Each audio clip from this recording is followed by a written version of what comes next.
You are standing at your window, coffee in hand, staring at that lawn again. The brown patches, the thin, tired grass, the bare spots that come back every single summer no matter what you pour on them. I have been exactly where you are. Here is what I promise you today. By the end of this countdown, you will know how Japanese homes keep green, soft, weed-free grass without a bag of fertilizer, without a sprinkler system, and without spending your weekends on your knees. These methods work because Japanese gardeners think about the soil and the roots first, and the surface second. I have ranked every one of these from the ones that help a little to the single method that fixed my lawn for good. Number 1 is the one that finally made me stop buying products that failed me. And it works whether you have a big backyard or a tiny strip of grass behind a rental. Stay with me, because the best one is last.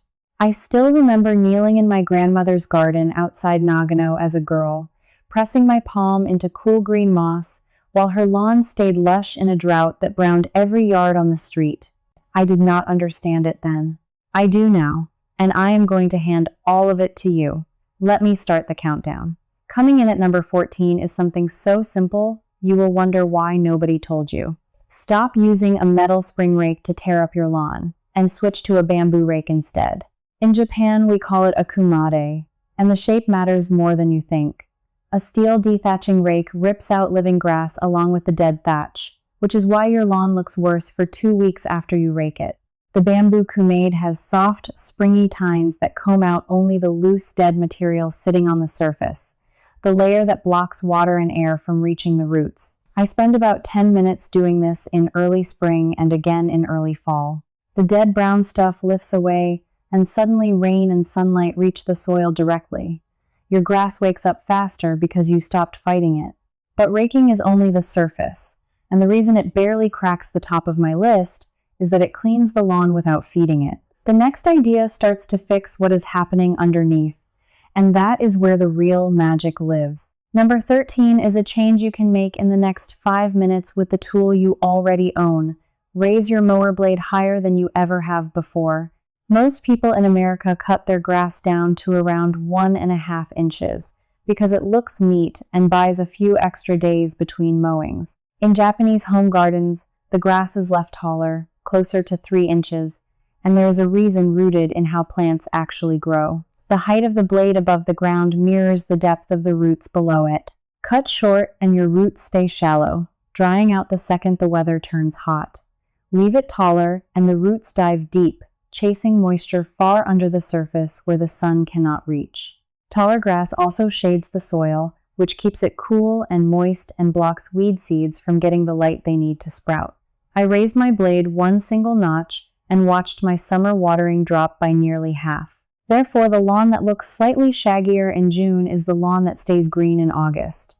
But taller grass alone will not save soil that has been starved for years, and the next method feeds it for free. That brings me to number 12, and this one asks you to stop doing something instead of starting something. Stop bagging your grass clippings and throwing them away. When you mow, let the clippings fall right back onto the lawn. In Japan, this idea fits a deep cultural habit of wasting nothing, letting what comes from the garden return to the garden. Those clippings are made of water and nitrogen, the exact nutrients you are paying for in a bag of fertilizer. As they break down over a few days, they feed the living grass beneath them for absolutely nothing.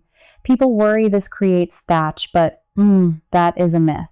Grass clippings are soft and wet and vanish quickly, unlike the tough runners that actually cause thatch. When I stopped bagging, I cut my fertilizer use by around 1/4 within 1 season, and my lawn got greener, not messier.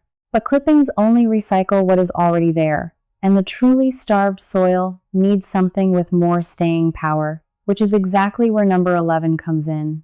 Number 11 surprised me so much that I doubted it for a full year before I tried it. Work charcoal into your soil. Not the lighter fluid kind for grilling, but pure hardwood charcoal, which Japanese gardeners have used for centuries and call sumi. When crushed and mixed into the ground, this charcoal is riddled with millions of tiny pores, and those pores become permanent housing for the beneficial microbes and moisture your roots depend on. It holds water like a sponge during dry spells and releases it slowly, and it holds nutrients so they stop washing away with every rain. I dug crushed charcoal into my worst, most compacted corner, the spot by the fence that never grew anything. Within 2 months, that dead corner had the thickest grass in the whole yard. The reason this ranks higher than clippings is that charcoal does not break down and disappear. It stays in your soil for years, some say for decades, quietly working every single season.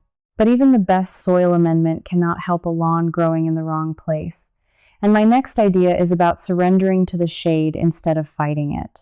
At number 10 is a method that will change how you see the ugliest, shadiest part of your yard. Stop trying to force grass to grow where it clearly does not want to, and grow moss there instead.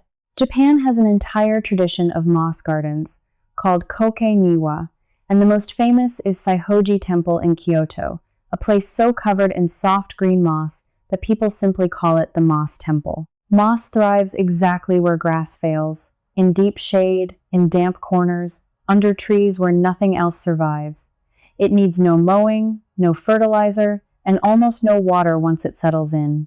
To start it, I found a patch of moss already growing on the shady north side of my house, broke it into small pieces, blended it with a little buttermilk and water into a thin slurry, and painted it onto the bare soil in the shade.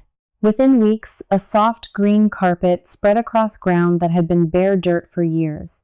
The reason moss climbs this high on my list is that it turns your problem area into the most peaceful, beautiful spot in the yard. But moss is only for the shade, and I know most of you are fighting for grass in the sun, so let me keep climbing. Number 9 is for anyone who is honestly tired of mowing at all. Replace part of your lawn with a living ground cover instead of grass. In many Japanese homes, you will see low, spreading plants filling the spaces a traditional lawn would. Plants that stay green, choke out weeds, and never need cutting. Clover is the one I recommend to everyone starting out because it pulls nitrogen straight out of the air and feeds the soil around it, which means it fertilizes itself and the grass beside it. It stays green in droughts that turn regular lawns to straw, and it feels wonderfully soft under bare feet. I seeded clover into the thin areas of my lawn where grass struggled, and now those areas are the last to go brown every summer. The quiet cost of not knowing this is years of money spent on grass seed for spots that were never going to hold grass. But ground cover changes the look of your yard, and I know some of you cannot make big changes at all, which is exactly why the next part of this countdown is for you. Now, if you are watching this from a small apartment, a rental with a tiny patch of yard, or a place where you cannot dig, drill, or change a single permanent thing, this next one is specifically for you, so lean in. Number 8 requires no renovation, no landlord permission, and no equipment beyond a bucket. Feed your soil with Bokashi, a Japanese fermented compost method that works in the smallest of spaces. The word Bokashi means fermented organic matter, and the method comes straight out of Japanese households that had no room for a giant compost pile. You collect your kitchen scraps in a sealed bucket, sprinkle in bran that carries beneficial microbes, and let it ferment for about 2 weeks with no smell and no mess. What comes out is a powerful pre-digested food for soil that you can bury in a small bed, work into a container, or dilute into a liquid and pour right onto your grass. I keep my Bokashi bucket under the kitchen sink in a small apartment kitchen, and the liquid I drain from it turned the tired grass in my little rental strip a deep green in under a month. Because it is sealed and odorless, nobody around you ever knows. Therefore, even the smallest space, even a place you do not own, can have living, well-fed soil. But Bokashi feeds the soil from the top. And the next idea introduces the invisible workforce that does the feeding. And it ranks higher for a reason. That feeling of finally understanding what your soil actually needs, that is exactly the kind of shift that changes everything. And it goes well beyond the lawn. This same philosophy of working with natural systems rather than against them is something I explore much more deeply in my books, Clear Home, Deep Order, and The Complete System, which bring together the full Japanese approach to a calm, low-effort home and yard inside and out. If that resonates with you, you can find the details in the description below. Now, with that in mind, let us keep climbing the list, because the next methods go even deeper into the soil story. Number 7 is one of the most quietly powerful discoveries to ever come out of Japan, and most people outside the country have never heard the name. Bring beneficial microbes back into your soil using what is called EM, short for effective microorganisms. This was developed by a Japanese professor named Teruo Higa at the University of the Ryukyus in the 1980s, and it is a living blend of good bacteria and yeasts that restore life to soil that has been sterilized by years of chemical fertilizer. Here's the truth nobody selling you fertilizer wants to say. Synthetic fertilizer gives grass a quick green burst, but over time it kills the natural soil life, which is why you have to keep buying more, year after year, forever. EM does the opposite. You dilute a small amount in water and spray it across your lawn, and those microbes multiply in the soil, breaking down thatch, unlocking nutrients already trapped in the ground, and building the kind of living earth that feeds grass on its own. I sprayed a diluted EM mix once a month through one growing season, and my soil went from hard gray dirt to dark, crumbly, earthworm-filled ground. The reason this ranks so high is that it breaks the fertilizer cycle for good instead of feeding it. But microbes need to breathe, and the next method opens the door for them, so let us keep going up. Number 6 fixes a problem hiding right under your feet that you probably cannot even see. Your soil is compacted, packed down so hard by foot traffic and rain that water runs off instead of soaking in, and roots cannot push through it.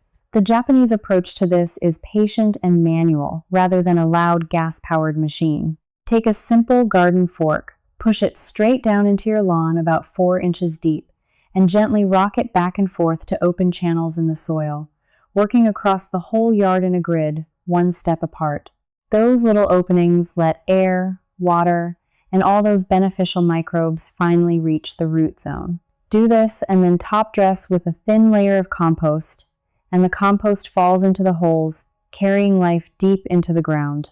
I did this on a compacted path where the kids always ran, and within a season the grass there stopped dying. The quiet cost of skipping this is watching every drop of water you give run straight off into the street. But even perfectly aerated soil is useless if it has no water, and my next idea solves the water problem without a single sprinkler. At number 5 is the method that lets me keep my promise of no sprinklers. Capture and use rainwater instead of relying on the tap, and shape your yard so the rain that falls actually stays. Japanese gardens are designed to slow water down and let it sink in rather than rushing away, and you can borrow that thinking on any budget. The simplest version is a rain barrel placed under a downspout, which catches the water pouring off your roof during every storm, water that is naturally soft and free of the chemicals in tap water. A single inch of rain on an average roof can fill a barrel many times over, giving you gallons to use during the next dry stretch. But the deeper trick is to create a shallow, low spot, a gentle dip in the lawn where rainwater collects and soaks slowly into the ground instead of draining away. I dug a barely noticeable dip in the low corner of my yard and planted it thick, and that corner has not needed watering in 2 years. Therefore, you stop paying for water your sky is giving you for free. But all of this so far has been about caring for the lawn you have, and the top 4 are about transforming it, starting with a method that looks almost like magic. Number 4 is the one that made my neighbors ask what I was doing, because it looks like I am simply throwing balls of mud around the yard.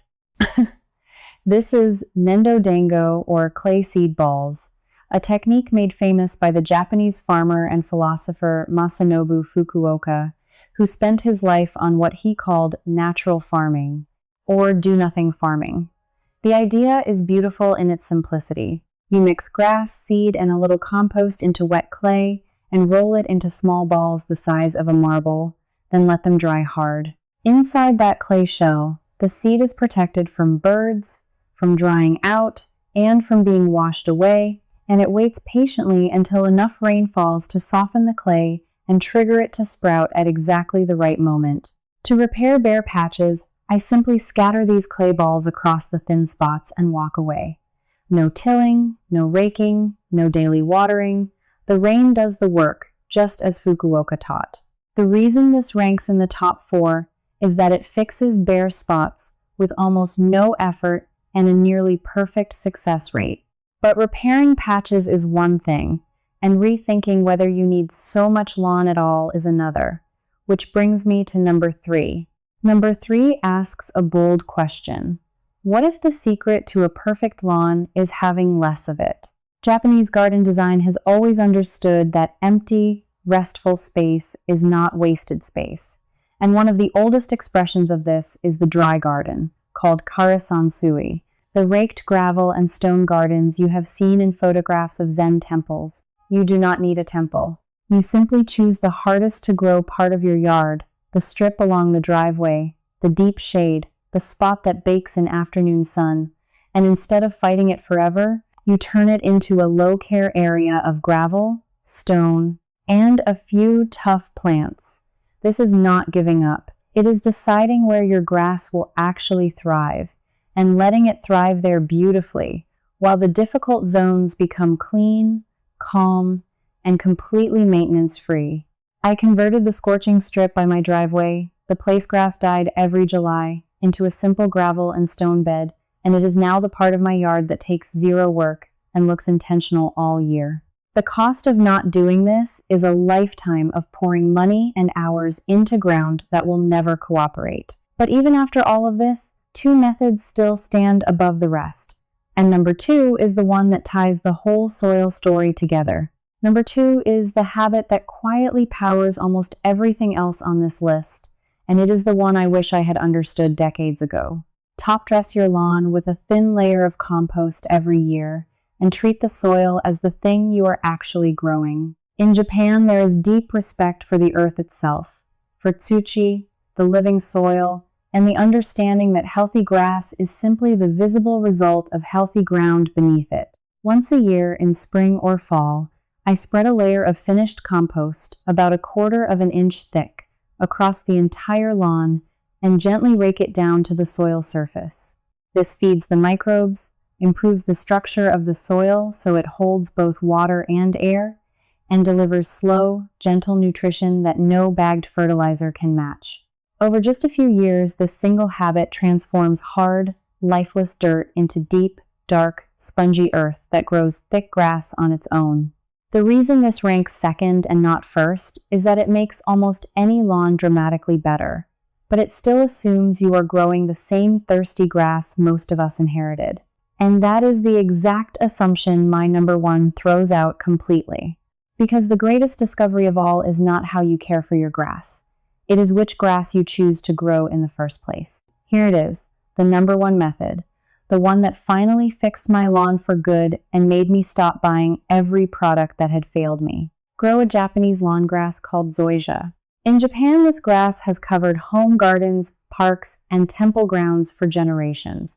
In 2 main types, the Japanese call Korai Shiba and No Shiba, and it is quite simply built for a life without fertilizer and without sprinklers. I first learned about it not from a store, but from an elderly gardener at a small temple outside Kyoto, who laughed when I asked how often he watered and told me he almost never did. Here is why Zoysia stands alone at the top. It grows sideways in a dense, thick mat, weaving together so tightly that weeds physically cannot find room or light to grow, which means your weed problem largely disappears on its own. Its roots drive deep into the ground, far deeper than common lawn grasses, so it stays green through dry spells that turn ordinary lawns brown and crunchy. It grows slowly, which means far less mowing all summer long. And once it is established, it needs very little feeding, because it is naturally adapted to thrive in poor conditions that would starve a thirsty grass. I know what you are thinking, because I thought it too. You are picturing digging up your entire lawn, and that is not what I am asking. You can start Zoysia from small plugs, little pieces of established grass you press into holes across your existing lawn about 1 foot apart. Over 1 or 2 seasons, those plugs spread outward on their own, running sideways until they knit together into a single dense carpet, slowly crowding out the old, weak grass without you lifting a shovel to remove anything. It takes patience, that is the honest truth, and that patience is the only price. But once Zoysia takes hold, you are looking at a lawn that stays soft and green with almost no water, chokes out its own weeds, needs mowing far less often, and asks for almost nothing in return, year after year after year. This is the method that let me finally cancel the whole exhausting routine of fertilizing and watering and weeding, the one that made every product on my garage shelf pointless. It existed quietly in Japanese gardens the whole time, hidden in plain sight, while the rest of us fought a losing battle with grass that was never meant to survive without constant help. I tested it, I waited, and I ranked it first, because it is the only one that fixed the problem at the root, instead of treating the symptom on the surface. If there is one feeling I want you to carry away from all of this, it is relief. The tired lawn, the wasted weekends, the money poured onto the ground, none of that has to be your future. A calm, green living yard is not about working harder. It is about working with the soil and the roots the way Japanese gardeners have for centuries, and then letting nature carry the load for you. You are the kind of person who wants a home and a yard that feel effortless and clear, a place that gives you peace instead of one more list of chores, and you can absolutely have that. So tell me one thing. Which method are you going to try first? The clay seed balls you can scatter and forget, the charcoal that revives a dead corner, or the Zoysia grass that fixes it all for good? Leave a comment and let me know, and tell me where in the world you are watching from, because I read every single one, and I love seeing how far these ideas travel. If you want a yard and a home that feel calmer and simpler with less work, come join us, because that is exactly what we do here together.